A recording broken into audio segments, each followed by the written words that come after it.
dia, pessoal! Meu nome é Nathalie e bem-vindos a mais um vídeo de Caso Criminal. No vídeo de hoje a gente vai falar sobre o caso da Tanya Flowerday. Como sempre, antes de começar, eu queria dizer que eu não quero ofender ninguém com as coisas que eu falo nos meus vídeos de caso criminal. Eu faço esses vídeos por motivos educacionais para que esses casos fiquem mais conhecidos e esses assuntos sejam mais discutidos. No vídeo de hoje, a gente vai mencionar muitas coisas frustrantes que aconteceram antes desse caso começar a dar certo. A gente também vai falar sobre suicídio, abuso sexual e espancamento. Então, se você tem algum gatilho ouvindo sobre esses assuntos, por favor, tome cuidado. Esse caso foi um dos que eu coloquei na enquete de semana passada, quando eu tô gravando esse vídeo, e muita gente tava curioso sobre o que eu queria dizer com o que eu coloquei na enquete. Vamos ver se vocês adivinham.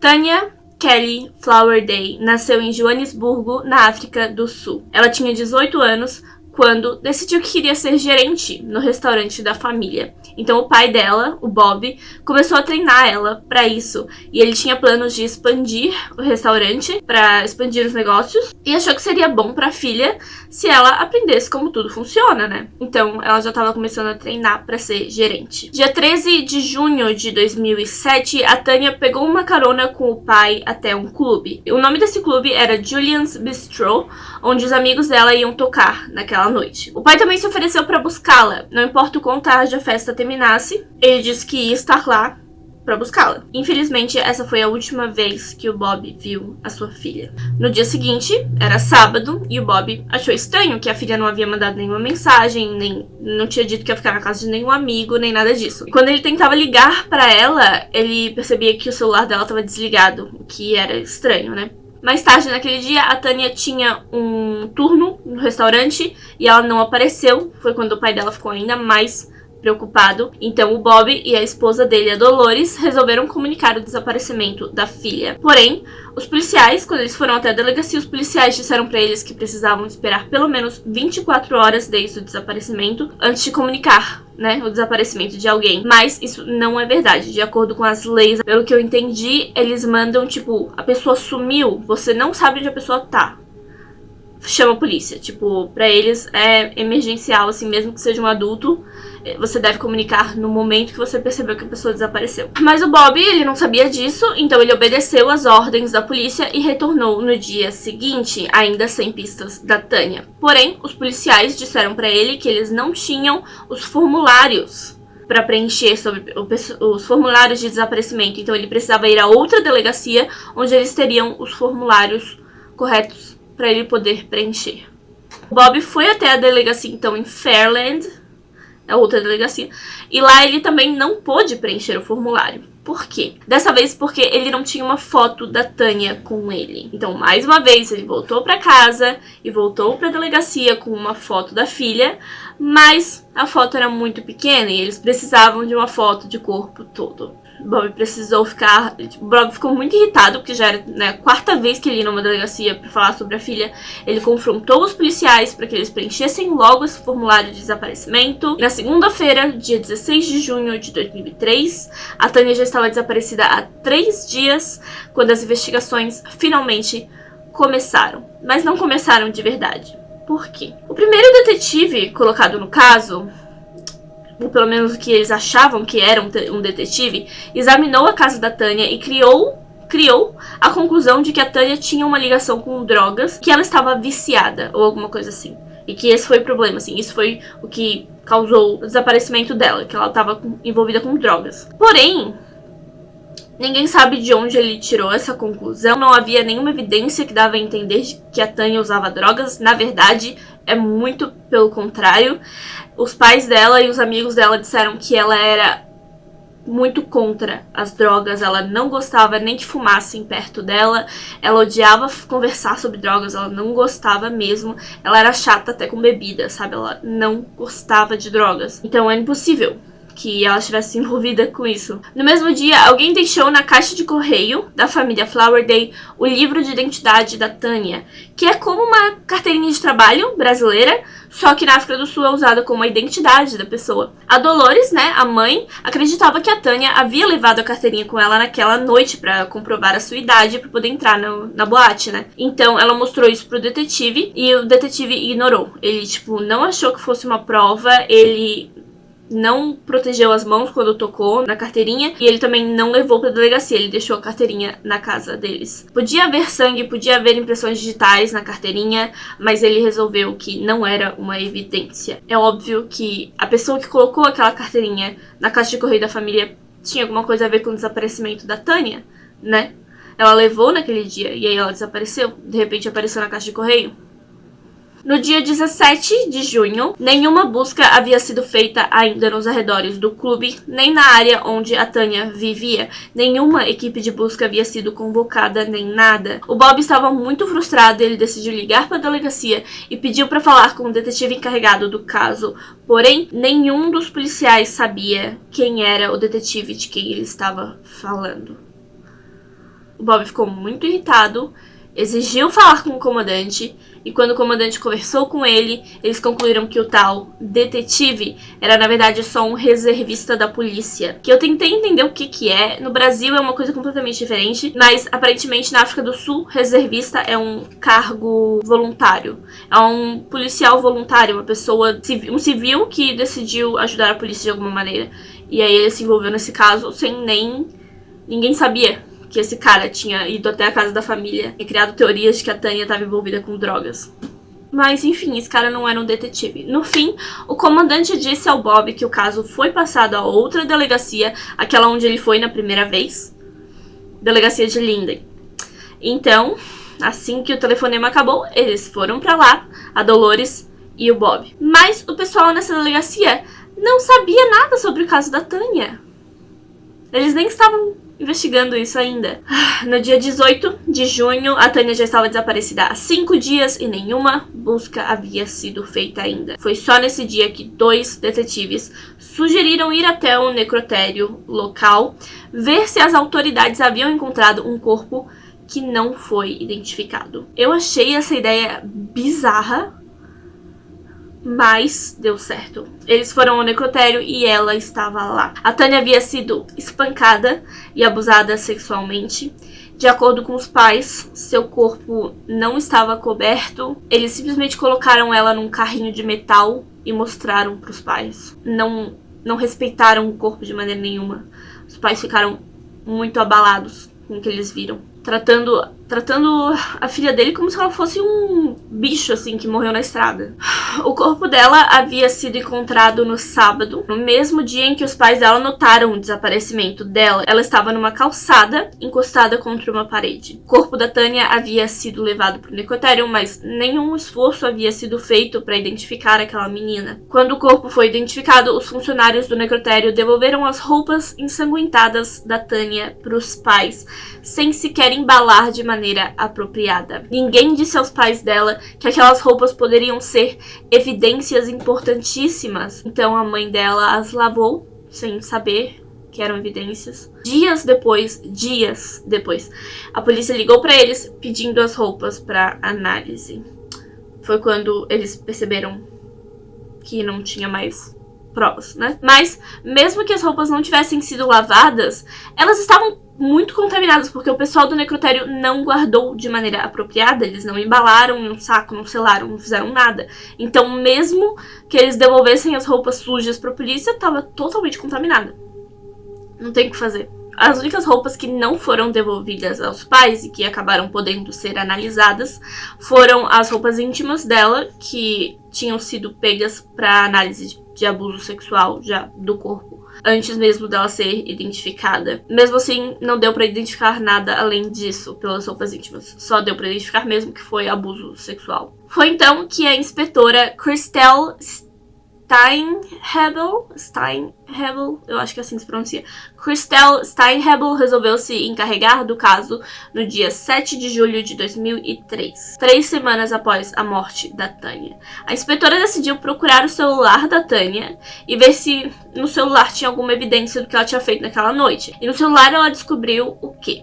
Que a Tânia ligou para alguém de dentro do clube naquela noite, que à 1 da manhã ela mandou uma mensagem para uma amiga. Então isso indicava que à 1 da manhã ela ainda estava viva. Porém, perto das 2 da tarde de sábado, o chip do celular dela foi trocado, indicando que o celular dela havia sido roubado ou que alguém mexeu nele. por algum motivo. A inspetora pediu a ajuda de um de seus informantes e assim ela conseguiu chegar a um suspeito. O homem que foi visto com a Tanya naquela noite, e os amigos da Tanya disseram que não o conheciam.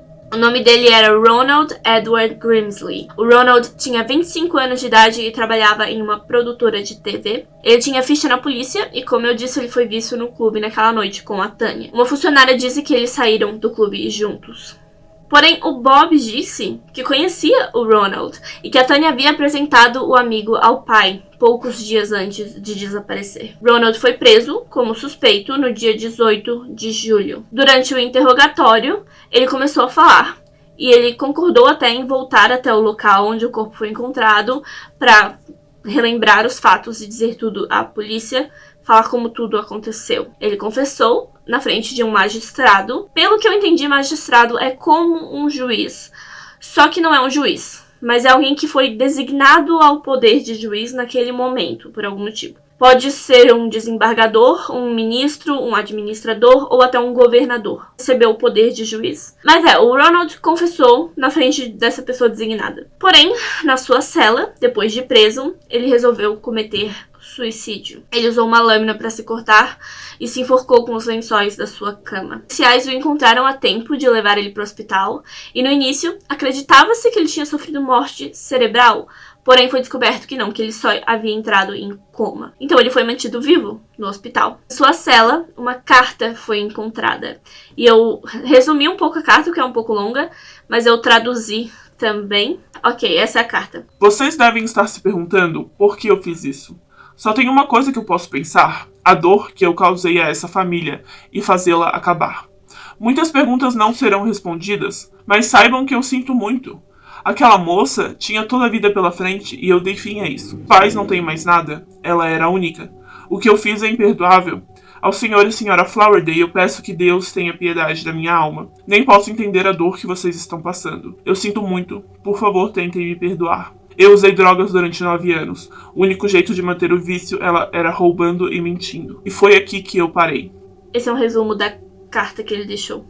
O Ronald miraculosamente acordou após 2 meses em coma. E depois de alguns dias, ele resolveu ligar para a inspetora Christelle e dar mais informações. Ele disse que durante os seus anos de vício, ele tentou reabilitação 5 vezes, mas sempre falhou. E ele acabou criando uma enorme dívida com traficantes e nunca tinha dinheiro para pagá-los. Então ele fez um acordo. No dia 13 de junho, a Tanya ligou para ele pedindo uma carona para casa, porque era tarde, ela não queria acordar o pai para ir buscar ela no clube. Então eles se encontraram e juntos eles saíram de lá. Mas o Ronald não levou ela para casa. Ele a levou para uma casa desconhecida, onde 2 homens esperavam por ela. Os homens assistiram enquanto o Ronald estuprava a Tanya. Depois disso, os 2 fizeram o mesmo. A espancaram e a mataram. E o pior é que tudo foi filmado. O vídeo, basicamente o vídeo, não era nem o ataque em si. O vídeo era o pagamento de todas as dívidas que o Ronald tinha com aqueles homens. Foram os 2 que deixaram o corpo dela na calçada antes de ir embora. A inspetora agora percebeu que encontrar o vídeo era crucial para ter todas as provas desse caso. Mas ela meio que não sabia por onde começar. De algum jeito, não se sabe como, ela foi levada a uma área de Joanesburgo que era conhecida pelas drogas e pela prostituição e esse tipo de coisa. Um suspeito foi encontrado. O nome dele era Onyebati, eu acho que é assim que se pronuncia, tá? Eu tentei, procurei no Google, mas é bem difícil. Onyebati Mbanefo. Onyebati Mbanefo. Enfim, ele era um traficante nigeriano de 33 anos. A casa dele foi vasculhada, os computadores e fitas de vídeo que ele tinha foram todos confiscados. E enquanto essas evidências eram examinadas, o Ronald resolveu mudar a história dele e dizer que aquilo não era verdade. Como assim? Ele disse que não havia filme, que não haviam outros homens, que foi só ele que atacou a Tanya. Ele disse que naquela noite ele misturou heroína com tabaco e fumou um cigarro de heroína, o que eu não sabia que era possível, e aí eu pesquisei e descobri que existem cigarros de heroína. Pois é. No fim daquela noite ele também fumou maconha e bebeu bastante, e quando a Tanya telefonou pedindo carona, ele foi. E ele tava loucaço, mas ele foi. Ele disse que foi com a Tânia até a casa dos pais dele, porque a larica bateu e ele tava morrendo de fome. Mas na casa dos pais dele, ele ofereceu bebida pra ela ficou meio desconfortável, recusou, e aí ele tentou beijá-la, e aí ela rejeitou ele, e aí ele ficou bravo, desistiu de comer e mandou ela entrar no carro pra ir embora. No meio do caminho, ele parou o carro pra fazer a sua segunda tentativa. De acordo com ele, ele pediu desculpa, disse que ele tinha sido muito bruto, mas aí ele tentou beijar ela de novo. E, bom, ela não quis, e aí ele ficou bravo. Só que ele não foi pra atacá-la. Mais uma vez, ele só resolveu fumar e se acalmar e aí levar ela pra casa. Ele não queria machucá-la. Porém, a Tânia, ela odiava drogas, ela não gostava que fumassem perto dela, esse tipo de coisa. Então ela disse pra ele parar de fumar perto dela. Ele descreveu toda uma discussão em que ela, tipo, bateu o cigarro, tirou o cigarro da boca dele, esse tipo de coisa. Então os dois começaram a brigar, foi toda uma coisa. E ele disse que simplesmente apagou. Ele apagou, não lembro o que aconteceu, mas quando ele acordou, ela estava morta. De acordo com ele, foi isso que aconteceu. E aparentemente não foi a primeira vez que isso aconteceu. De acordo com os especialistas, e eu concordo, de acordo com os especialistas, a quantidade de drogas que ele consumiu não era suficiente para fazê-lo apagar enquanto acordado e ter amnésia de um curto período de tempo. E aí acordar e voltar aos seus sensos assim tão rápido, se livrar do corpo e ir embora, isso não era possível, sabe? Faria sentido se ele dissesse que provavelmente fez isso, matou ela, deixou ela lá e foi dormir, e quando acordou, não lembrava de ter feito nada daquilo. Se ele tivesse dito isso, faria sentido. Mas ele perder a memória de um pedacinho de tempo e aí acordar e pensar, meu Deus, matei essa mulher, e organizadamente fazer tudo o que ele fez, deixar o corpo em um lugar, se limpar e etc. Não, isso não é possível. Além disso, se ele realmente tivesse preocupado com o bem-estar dela em algum momento, né, ele teria chamado a ambulância, pelo menos, né, quando ele acordou desse momento de uso de drogas. Mas não fez nada disso. Outra coisa que eles disseram é que a heroína deixa o corpo da pessoa mais letárgico, mais lento, mais calmo. Não teria permitido que ele usasse tanta força para matá-la do jeito que ela foi encontrada. Além disso, pela extensão dos ferimentos dela, não é possível que aquilo tenha acontecido dentro de um carro. E eu não sei qual era o modelo do carro dele. É um nome que eu, sinceramente, nunca tinha ouvido. Eu não lembro, eu nem anotei, porque eu achei assim, não é tão importante. Mas é um carro pequeno e não tinha como aquela extensão de ferimentos que ocorreram nela acontecerem dentro de um carro tão pequeno. Mas a questão então é, por que ele mudou a história? Bom, acredita-se que ele estava sendo ameaçado, mas não dá pra ter certeza. Talvez esses traficantes, né, com quem ele teve esse problema, descobriram que ele ia dedurá-los, que ele já tinha dedurado eles, e estavam ameaçando ele de alguma maneira, mas ele já tinha tentado até suicídio, sabe? Que sentido faz isso? É a única hipótese que a gente consegue imaginar. Eu também não consigo imaginar outra hipótese pra ele ter mudado tão drasticamente a história, pra botar a culpa só nele mesmo, né?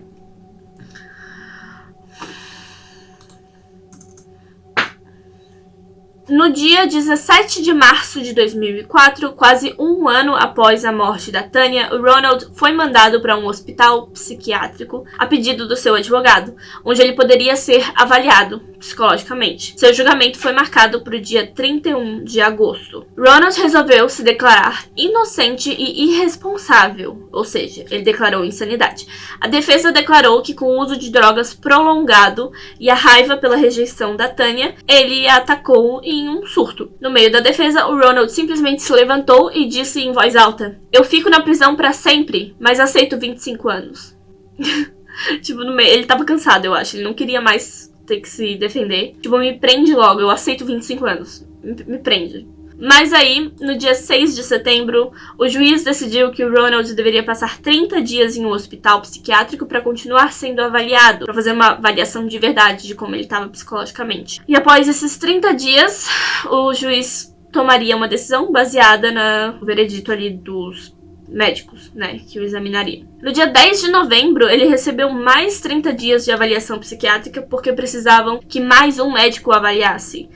Na avaliação anterior, faltou um relatório médico. Então ele teve que passar mais 30 dias no hospital psiquiátrico. Mas aí, Em janeiro de 2005, a inspetora Christelle, lembra dela? Ela foi presa por corrupção e roubo de dinheiro que seria usado em investigações. E aí, no dia 5 de maio, as acusações foram retiradas.